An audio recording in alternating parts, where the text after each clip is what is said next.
Equivalence classes and partitions video number 9। और इस video में आपको हम कोसेट डिकम्पोजिशंस ऑफ ए ग्रुप बताने जा रहा है।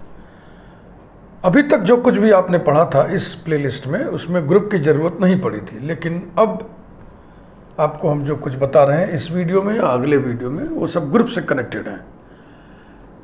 चूँकि इक्विवेलेंस रिलेशन की बात हुई है, चूँकि पार्टीशन की बात हुई है, इक्विवेलेंस क्लास की बात हुई है, इसलिए इस मटेरियल को हम इस प्लेलिस्ट में जोड़ दे रहे हैं। अगर आपने ग्रुप पढ़ लिया है, ग्रुप की जानकारी है, तो आपको ये अच्छा लगेगा। ग्रुप को हम इक्विवेलेंस रिलेशन की मदद से डिकम्पोज करेंगे। एक बार लेफ्ट कोसेट्स में, एक बार राइट कोसेट्स में। डिकम्पोज करेंगे माने पार्टीशन करेंगे। Let H be a subgroup of a group G. In G let us define a relation R as A is R related to B implies that and implied by A inverse B belongs to H for all AB belonging to G। ध्यान रखना। Then R is an equivalence relation and each equivalence class is a left coset of H in G। Similarly इधर let H be a subgroup of a group G। In G let us define a relation R as A is R related to B implies that and implied by A B inverse belongs to H for all A B belonging to G। Then R is an equivalence relation and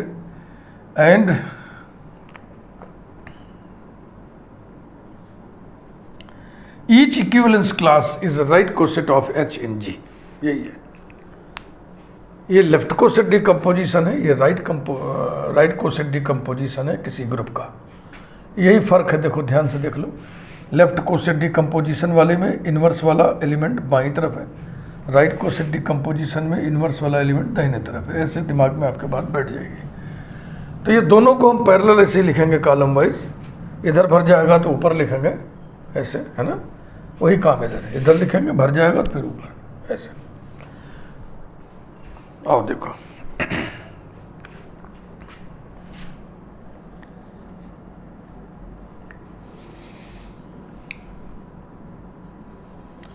R is reflexive. जरा ऐसे लिख के देखें। Because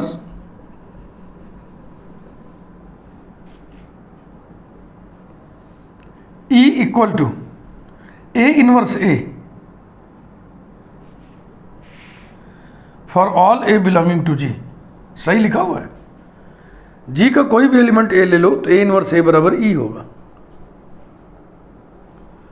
और ये जो E है वो H में होगी, H में आइडेंटिटी होगी ना। implies that A inverse A belongs to H for all A belonging to G। implies that A inverse A belongs to H for all A belonging to G implies that A is R related to A। A is R related to A for all A belonging to G। Next, R is symmetric because A R B implies that A inverse B belongs to H implies that A inverse B whole inverse belongs to H। क्यों भाई? क्योंकि H subgroup है। implies that reversal rule से इसको खोलिए तो हो जाएगा B इनवर्स A इनवर्स का inverse belongs to H implies that B inverse A belongs to H implies that B is R related to A where A and B are elements of G। ऐसे उधर भी लिख डालें।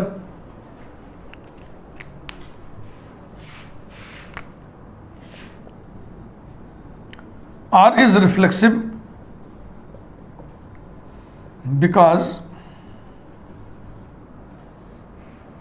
E equals to A inverse for all A belonging to G implies that A inverse belongs to H for all A belonging to G।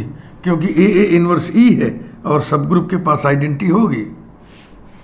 implies that A is R related to A for all A belonging to G। ये देखना है, इसी definition के परिप्रेक्ष्य में इधर सारी बातें लिखी जाएंगी, इधर इस डेफिनेशन के परिप्रेक्ष्य में ये सारी बातें लिखी जाएंगी। बहुत ध्यान से देखिए, समझिए। R is symmetric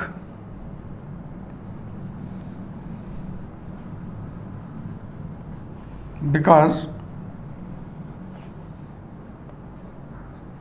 A or B implies that AB inverse belongs to H. Implies that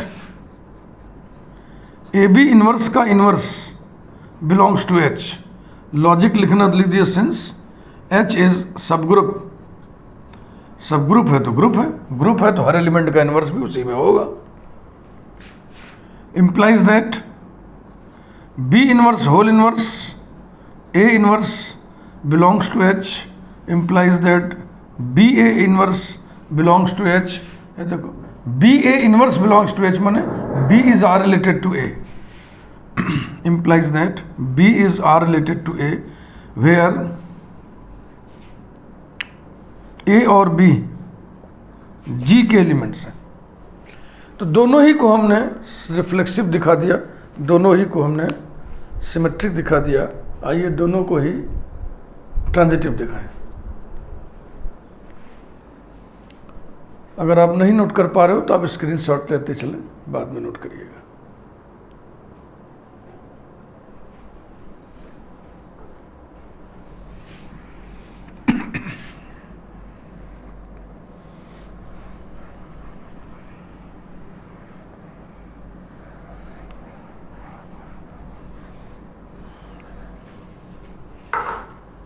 इधर वाले रिलेशन को ऊपर हम लिख ले रहे हैं, ये कुछ ऐसा है। A R B implies that and implied by A inverse B belongs to H for all A comma B belonging to ji.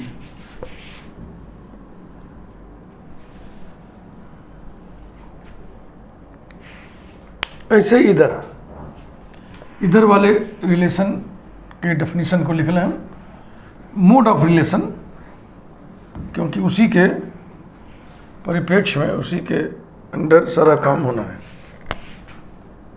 A is R related to B implies that and implied by AB inverse belongs to H for all A B belonging to G। ऐसा, इसको आप उतारने ना पाए इसलिए हम इस पर कट लगा दे रहे हैं। ये अब ये वाला पेज देखिए, भर गया था ना, अब ऊपर आ रहा है। ट्रांजिटिविटी की बात करना है। R is transitive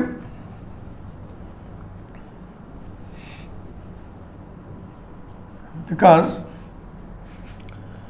A or B, B or C implies that A inverse B belongs to H, B inverse C belongs to H, implies that A inverse B, B inverse C belongs to H by closure law, since H is subgroup,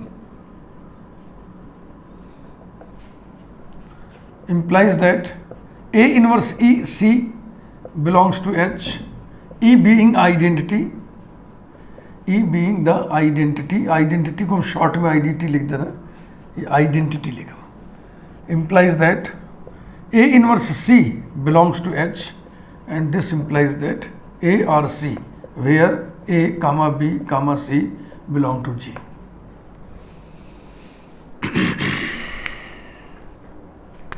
इधर लिख ला, R is transitive because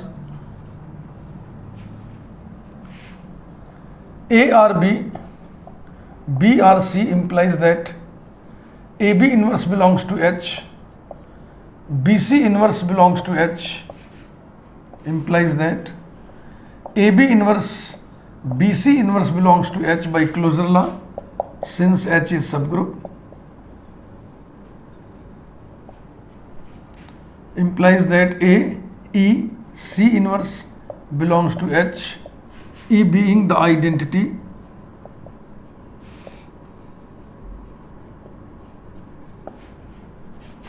implies that AC inverse belongs to H, implies that A is R related to C, where A, B, C are elements of G.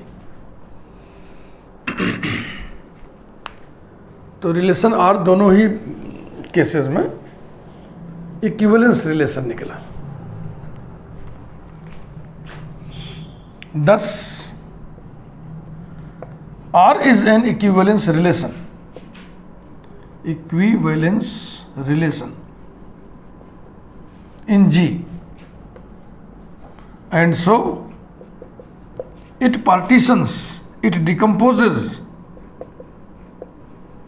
G into mutually disjoint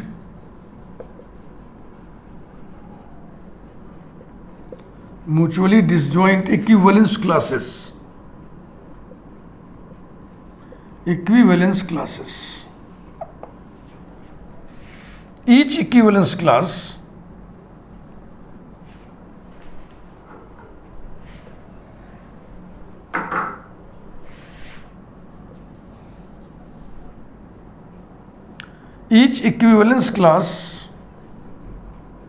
will be a left coset of H in G. ऐसे ही conclusion उधर लिख दें। Thus, R is an equivalence relation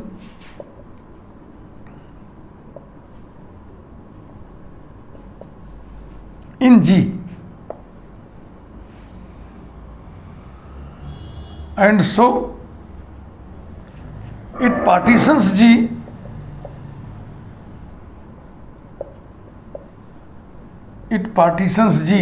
into mutually disjoint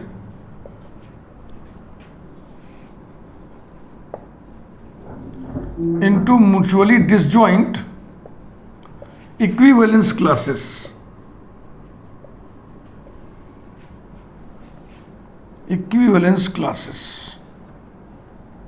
Each equivalence class will be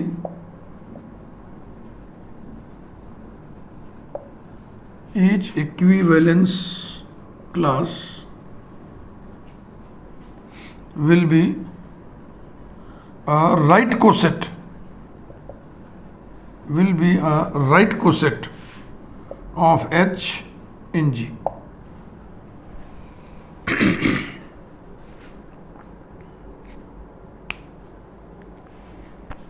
यहाँ थोड़ी बात और बढ़ाएं। Let small a be any element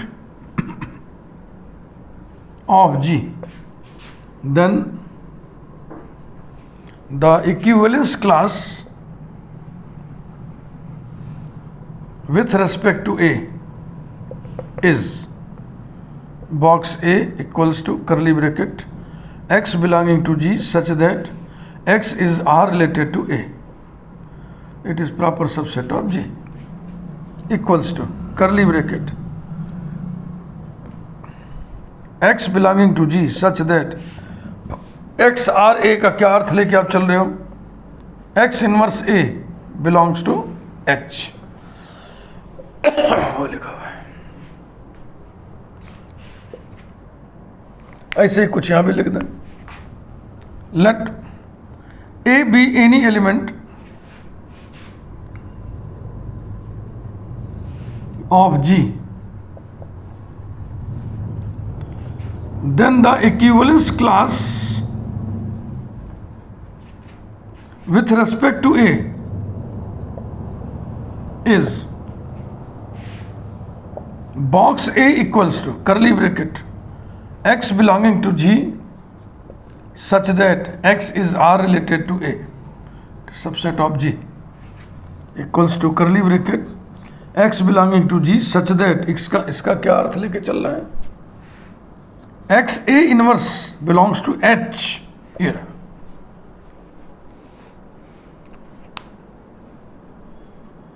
इतना देख लो ध्यान से। अब हम प्रूव करेंगे कि ये वाला जो इक्विवेलेंस क्लास है वो लेफ्ट कोसेट AH के बराबर है, ये वाला जो इक्विवेलेंस क्लास है वो राइट कोसेट HA के बराबर है। ऐसा।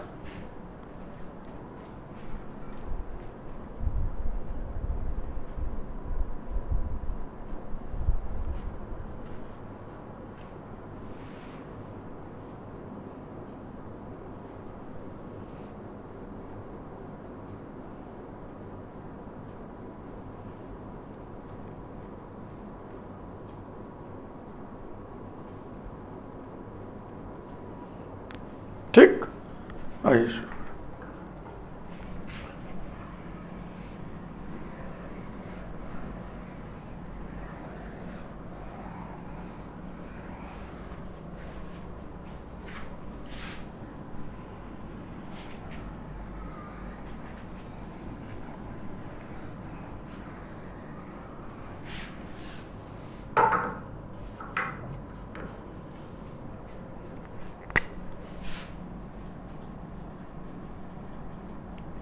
To prove that equivalence class with respect to A is equal to left coset AH, इधर to prove that equivalence class with respect to A is equal to right coset HA। दो sets को बराबर दिखाना है तो आपको पता है क्या करते हैं, प्रत्येक को दूसरे का सबसेट दिखा दें। Let X be any element of equivalence class with respect to A, then X is R related to A and this implies that X inverse A belongs to H। ये definition लिखा है, implies that X inverse A whole inverse belongs to H, क्योंकि H subgroup है। implies that A inverse X inverse whole inverse belongs to H, implies that A inverse X belongs to H, implies that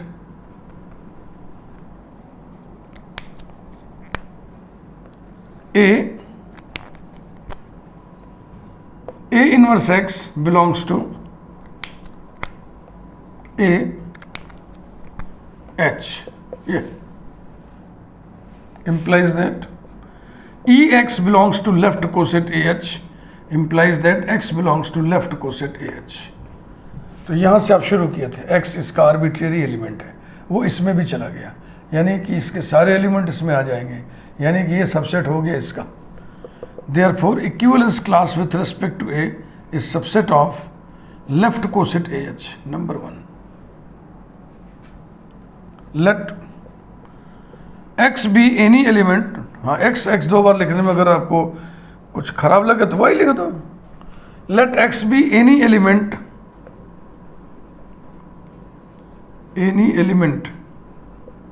of left coset AH, then X belongs to left coset AH, implies that A inverse X belongs to A inverse AH equal to EH equal to H। That is लिख रहा हूं मैं, अर्थात X inverse A whole inverse belongs to H। चलेगा? इसको जब खोलोगे तो आएगा A इनवर्स, बगल में X इनवर्स का इनवर्स, यही तो आएगा ऐसा।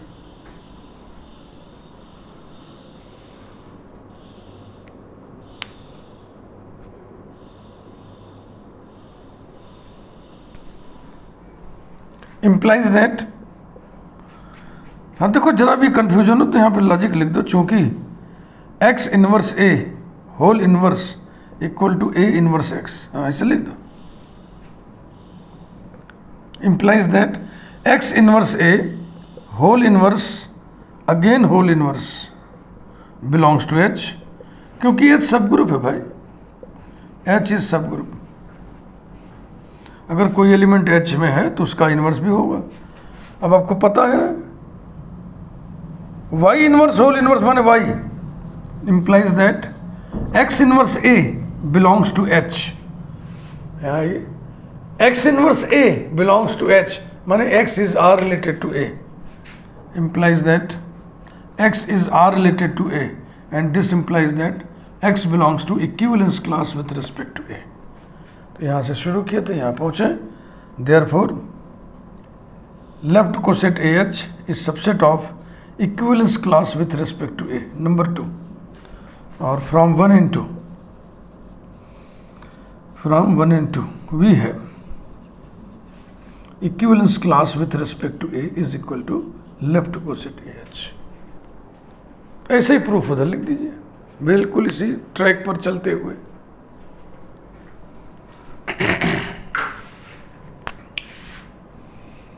Let x be any element of equivalence class with respect to A, then x is R related to A. और यहाँ पे क्या मतलब है, देखो ऊपर लिखा हुआ है, implies that x A inverse belongs to H, implies that x A inverse whole inverse belongs to H, since H is subgroup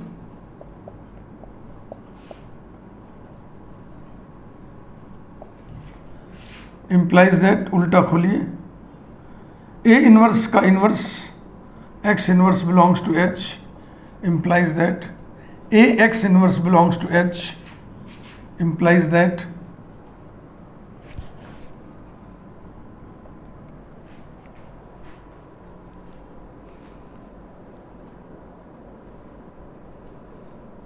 नहीं काम फिट हुआ ना, काम फिट नहीं हुआ, ये फालतू काम हम करते चले जा रहे हैं, ये यहीं पर सब सेटिंग हो गई. implies that x A inverse A belongs to capital H A. ये लो, कलर की मदद से समझा दी अपनी बात को. Okay, this implies that x E belongs to right coset HA, and this implies that x belongs to right coset HA. तो इसका आर्बिट्रेरी एलिमेंट इसमें चला गया. therefore equivalence class with respect to A is subset of right coset HA. Number 1. पुनः let x be any element of right coset HA, then x belongs to right coset HA implies that x A inverse belongs to right coset HA A inverse. Clear? और ये क्या चीज है, ये है HE जो कि H के बराबर होता है.